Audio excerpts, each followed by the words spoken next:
traveling a lot in our career. So it was a great career.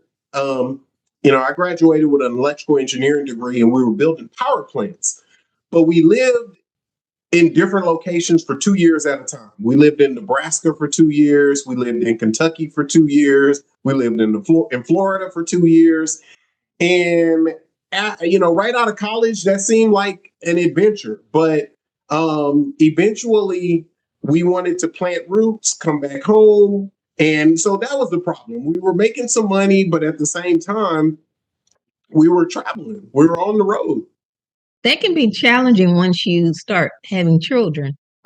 So Rhonda and I have always had an entrepreneurial itch, so to speak, but we were prayerfully trying to find our direction.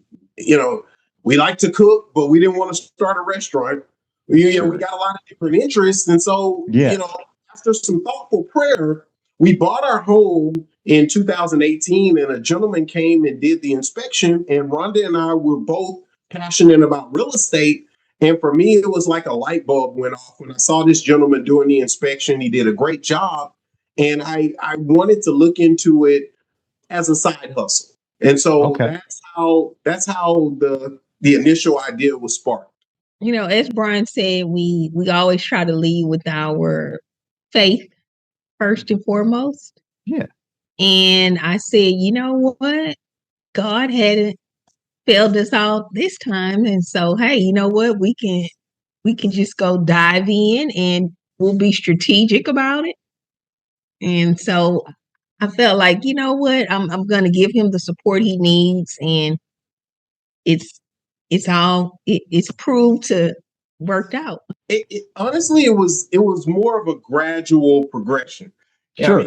We told it wasn't a full-blown leap and dive at one point. So, the initial thought was, how about I get the license? And what really attracted us to the business was the options, the flexibility. We said, hey, with this license, this is something that, we wouldn't necessarily have to take on a full-time 40-hour-a-week job. There's more, there's a little bit more entrepreneurial opportunity. So started out nights and weekends.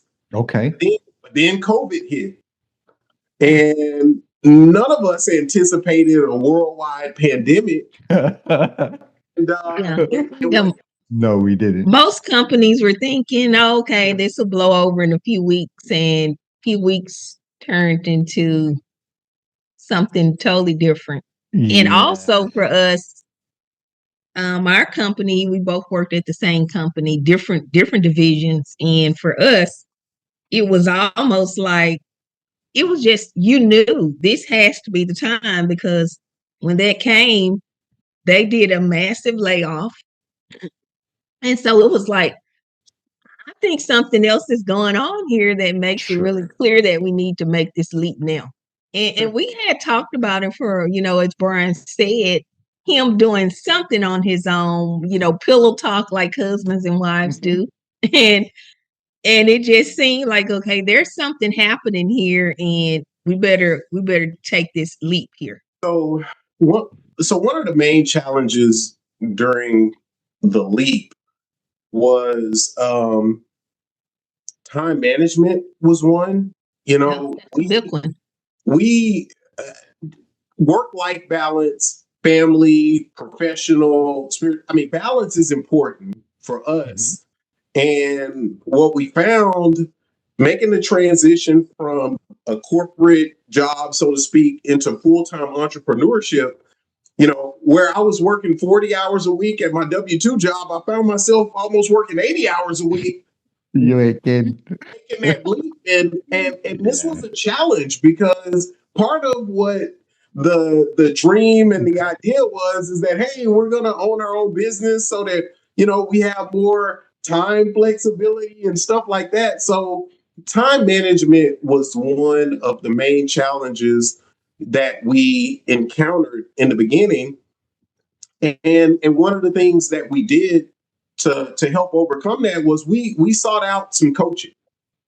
Yeah. Because, this was our first journey into entrepreneurship full fledged, and we realize we don't know what we don't know, and we need to be very proactive about learning. And so that was one of the key things that we did to help get through that phase.